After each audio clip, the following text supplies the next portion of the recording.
Bienvenue au Cameroun, madame. Bienvenue au Cameroun. Eh bien, merci beaucoup pour votre accueil. Et je profite à mon tour des caméras et amis téléspectateurs pour vous présenter. Alors, j'ai ici assis à ma gauche son Excellence le Maréchal Président Nestor Ignace Mukuna. Mukuna. La montagne des flamboyances.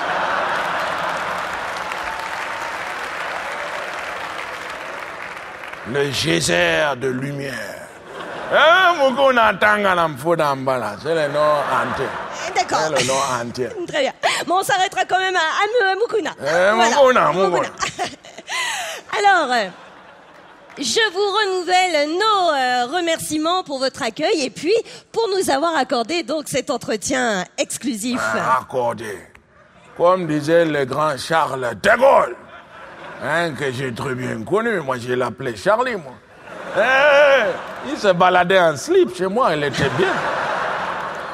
J'ai très bien connu sa sœur. La petite de Gaulle. Comment?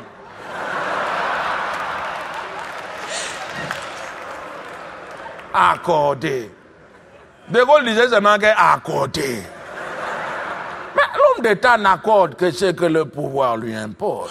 Oh, bravo! Charles de Gaulle, il m'allait comme ça. Voilà, félicitations. C'est très beau, c'est très juste et bien placé. Alors, Charles de Gaulle. Charles de Gaulle. Charles de Gaulle. Très bien.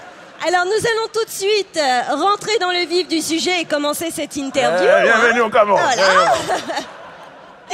Je vais retracer un petit peu votre parcours et ce depuis vos plus jeunes années. Alors, je vois sur ma fiche que c'est en France, dans la très prestigieuse école militaire de Saint-Cyr. 78, les Yvelines. Voilà. Je me souviens bien, j'étais là. Tout à fait. Donc, c'est à Saint-Cyr que vous avez suivi vos études dans la section mécanique. Diesel. J'ai toujours été passionné par le moteur. Depuis que j'ai petit comme ça, moteur. Quand je suis au village, là, je suis allé grand-père, je vois le camion seulement. Mais comment ça marche même? Il me dit le moteur. Le moteur. C'est ça que je vois, le moteur. Quand je suis dans l'ascenseur même, je dis arrête ça. Je veux voir le moteur. Je veux le voir le moteur. Je suis passionné par le moteur. Je suis devenu le moteur de mon pays. C'est moi le moteur. C'est moi le moteur. En ce moment, je suis passionné par le moteur humain. Non, comment? Oui, mais ça c'est-à-dire... Le cœur. Ben oui, évidemment. Non, c'est le moteur. Évidemment, c'est le moteur. Évidemment. Donc, quelle belle image, quelle belle métaphore. Donc, qu'est-ce que vous faites? Vous lisez des revues? Vous visionnez des cassettes? Non, mais comment? J'opère le cœur. Alors, c'est-à-dire, parce que j'ai peur de comprendre ou de ne pas comprendre. Qu'est-ce que... J'ai un petit bloc opératoire. J'ai dans le palais, j'opère le cœur. D'accord. Donc, vous opérez des petits ratons laveurs, des petites souris, des petits... Non, mais comment? Je peux montrer, c'est un petit problème. Oui, mais montrer quoi? Firmin, amène-moi un domestique, un machin là. Attendez. Opération le cœur. Non, peut-être... Bistouri. Non, bon, coupez, s'il vous plaît, coupez. Non. Bon, vous allez m'expliquer ce que vous voulez. C'est comme les poulets. Tu ouvres ça comme ça. Mais quoi? À l'intérieur, le cœur. C'est comme la mangue là, ça bouge un peu. Christine, là. Non, s'il vous plaît, votre excellence. Non, Christine, elle reste là où elle est, le bistouri aussi, je sais... Voilà, parce que je ne sais pas ce que vous voulez faire, mais on le fera plus tard. Non, on fait après. Voilà, c'est ça, après. D'accord, là, c'est... Bienvenue au Cameroun. C'est bon. On va faire retourner les caméras, et vous allez voir, je vais très vite enchaîner et trouver. Voilà, c'est ça. Ma question au départ, elle était très simple, votre excellence. Je voulais juste savoir, de cette époque de Saint-Cyr l'école, quels souvenirs il vous en restait? Qu'est-ce que cela vous évoquait encore aujourd'hui de nos jours? C'est une période que les moins de 20 ans ne peuvent pas connaître. Comme disait Charles Aznavour. J'aime le chanter là, Montmartre en ce temps-là accrocha la lilas. Et s'il aime le grenier, la minée, chez l'un qu'on a connu, ne tonné, la bohème, Abouémé.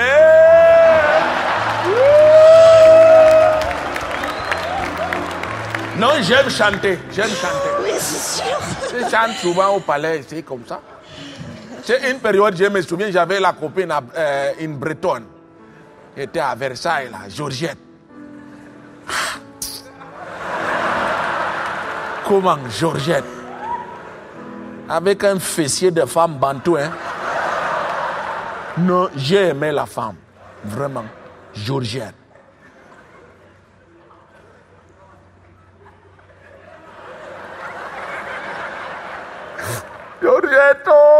Qu'est-ce qui se passe? Coupez.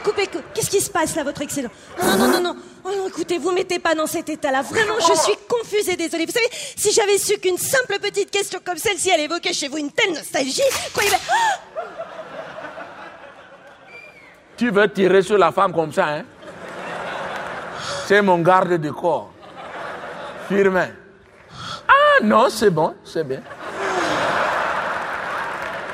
Il m'a senti en difficulté, il va tirer comme ça.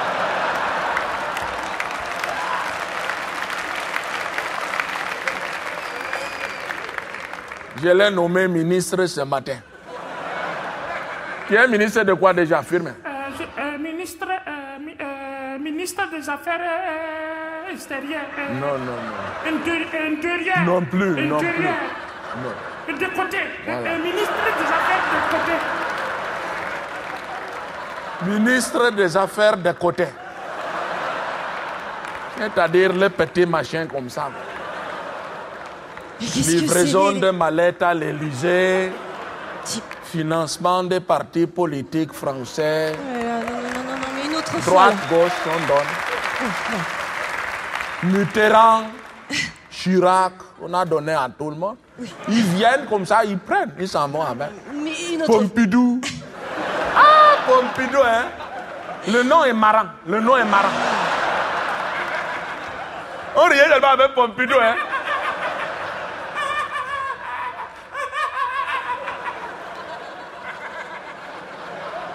On ne rit pas comme ça. Tu n'es plus ministre.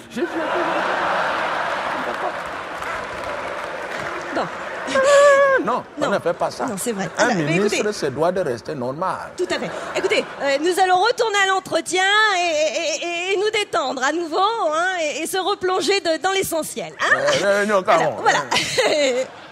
Alors, regardez, par exemple, j'ai une question de géopolitique. Hein. Alors, Président, votre pays s'apprête cette année à célébrer son 40e anniversaire d'indépendance. Est-ce que vous pourriez nous expliquer brièvement comment s'est fait ce processus d'indépendance?